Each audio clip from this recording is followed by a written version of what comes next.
Welcome to another run here in American Truck Simulator. Here today, I am back in the Kenworth T800 over on the Steam Workshop by GTM Mike and their crew.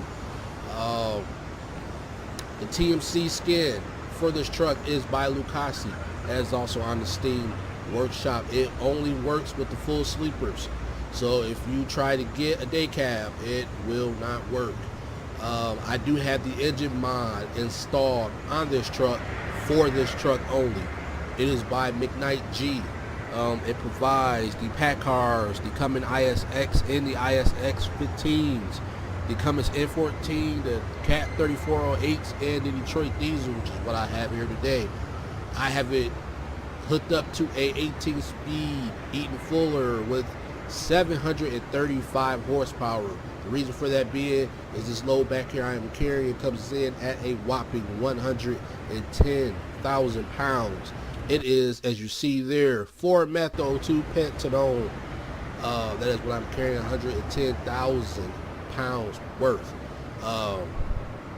Back there you see Great Dane 48 footers. This is the Hazardous waste trailer pack by Long Haul 444 on the Steam Workshop.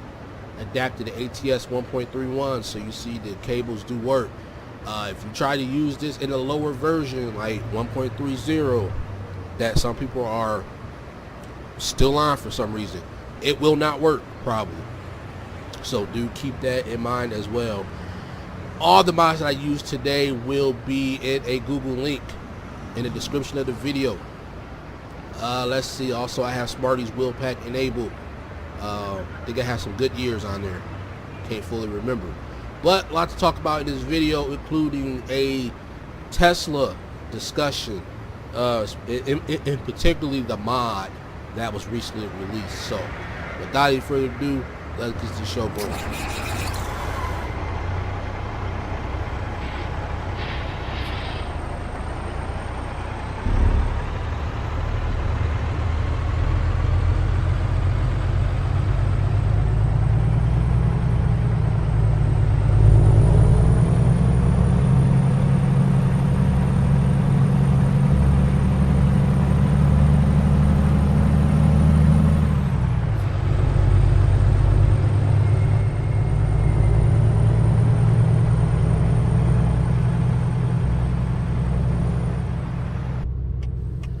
All right, how's everyone been so far on this Saturday morning or afternoon or wherever you might be? For me, I'm all right. Feeling a little bit under the weather, but it's all good. It's been a long week again at work, a very long, tiring week, so I'm glad that this is my weekend, so I'm gonna enjoy these next 2 days off. But yeah, a lot to talk about in this video, so I'm gonna try to hurry up and get through all of it. One being, I'm going through a lot of changes with my channel. Like right now, I'm trying different resolutions to see which works best for my videos. I tried a little stint there where I was doing everything at 60 frames, but wasn't working too well for me, so I am going back to 30. It makes my computer run a lot better. I don't have the best, but I obviously don't have the worst, so bear with me there while okay, they're gonna let me through. All right, thank you. So yeah, just bear with me, while I try to get this figured out. Because I always want to put out the best content for you all, especially the regular subscribers that do come through on a daily basis. I do appreciate y'all, and usually I upload videos Monday, Wednesday, Fridays. Today is an exception, because it will lead me right attached to what I was going to talk about too, is my live streams. Now, as you all know, before I would do my live streams just on YouTube.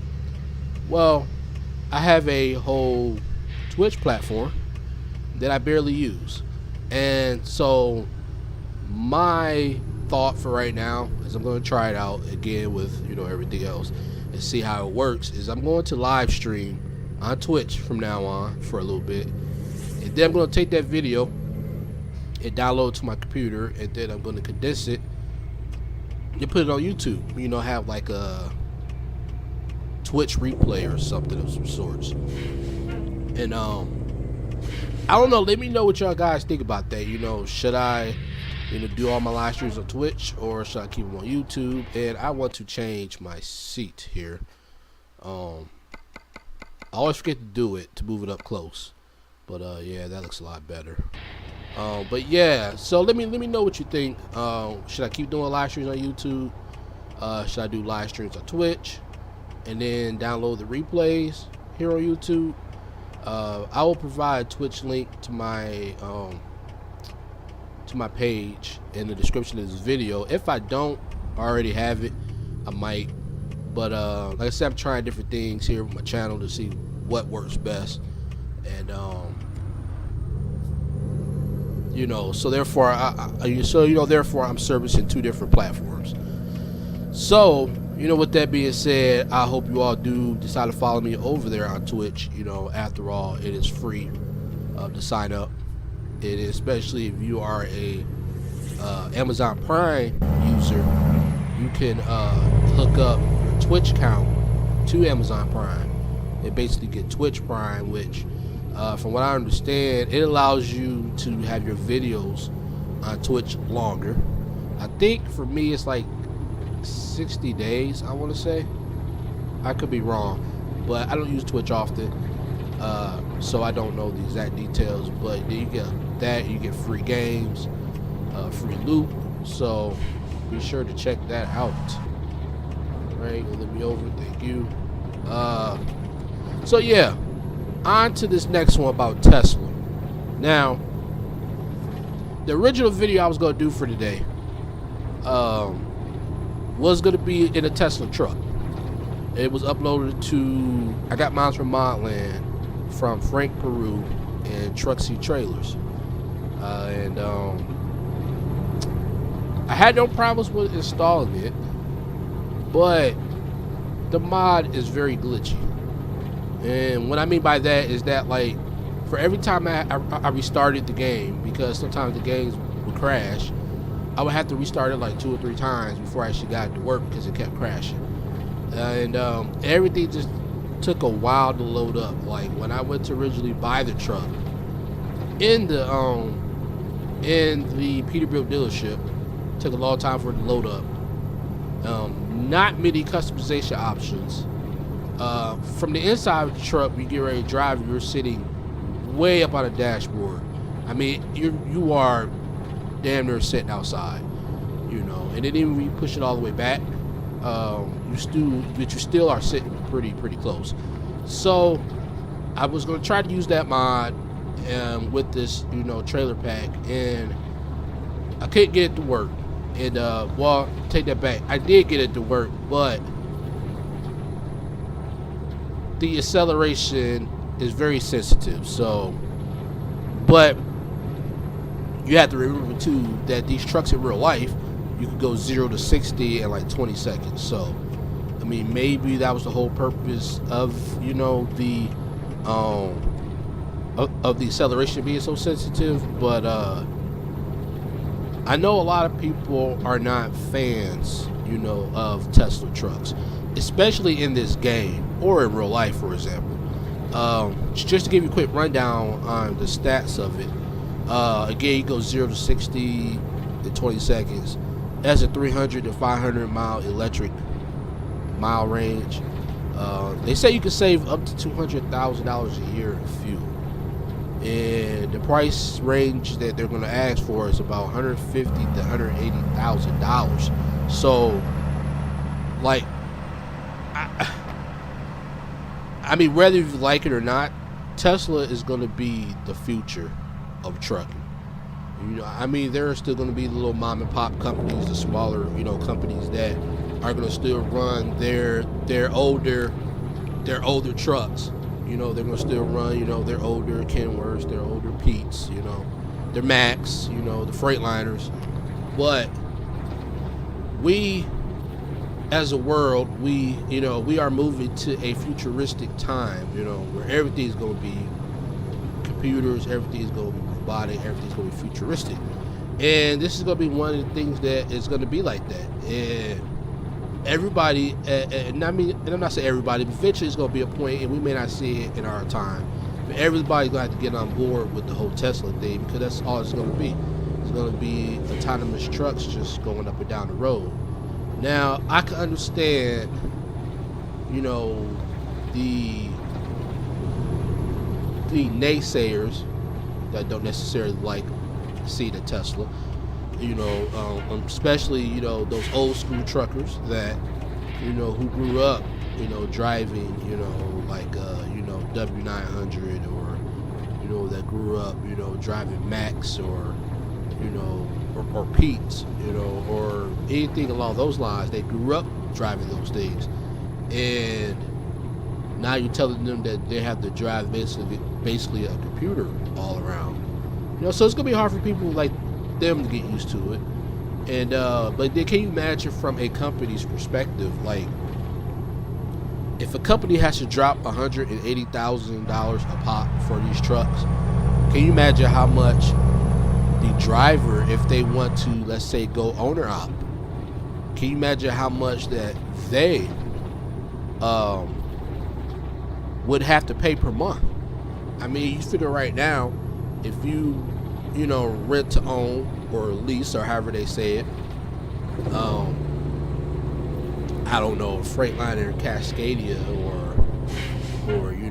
or a T680, you're paying upwards of $600, $700, $800, maybe even $900 a week for a brand new one. And as a trucker, if you run your miles right, and you are very efficient, then you can make that money, 2 times over. But can you imagine how much it would be for a Tesla truck? Because the company's going to make their money, they're going to make their profit off of that truck. So while it might cost them $180,000, you're probably going to be ended up paying $300,000 for that truck before it's all said and done. How much are they going to charge, for, a lease to own option, or a rent to own option? Are they going to charge upwards of $1,500 extra a week? Are they going to charge $1,500 a week? Are they going to charge $2,000 a week? I mean, these trucks are going to be the future of some of these bigger companies, especially, those companies that are all for, new fleets, those bigger, companies out there, they are going to buy these trucks, and they are going to encourage new drivers that come straight in, to consider getting something like this, to go owner op, so that they can spend money on these trucks. But then too, you have to think of too, now is probably the time to get into trucking, because if you are a person that does like Tesla trucks, then you better get in trucking now, because if you work for a company that prefers for its seasoned drivers to have newer trucks, that's where the truck is going to go to, But at the same time, I mean, who knows? Most old school truckers aren't going to like, having a Tesla driving around, let alone driving one themselves. So, I mean, just let me know what you all think about Tesla. I mean, me, I think I'm more for the traditional style, and I'm not going to be able to park this. Yeah, I'm not going to be able to. I'm going to just park it wherever I can, I guess. But yeah, just let me know what you all think about, Tesla. Could you see yourself driving a Tesla truck in the future? If you are an aspiring trucker, is this what you want to drive? Do you want to drive a Tesla truck? Or are you, old school and you want to just stick to something like this? Or a P389, or, a T680, or a W900, Or do you even want to go to the workhorse trucks, like the Max and whatnot, the Pinnacles or whatever? So here we are, folks. We are here. Not too long of a run. We got the Great Danes back there. The T800 by GTM mic. All mod links will be provided in the Google Documents link in the description of this video, along with my Twitch link as well. And then also I will be throwing out a stream later on Twitch as well, so be sure to check that out probably within the next 4 or 5 hours, around 2 or 3 p.m. Eastern Standard Time. So again, check that out, folks. Thank you for watching this video. Thank you for liking and subscribing. Until next time, take care.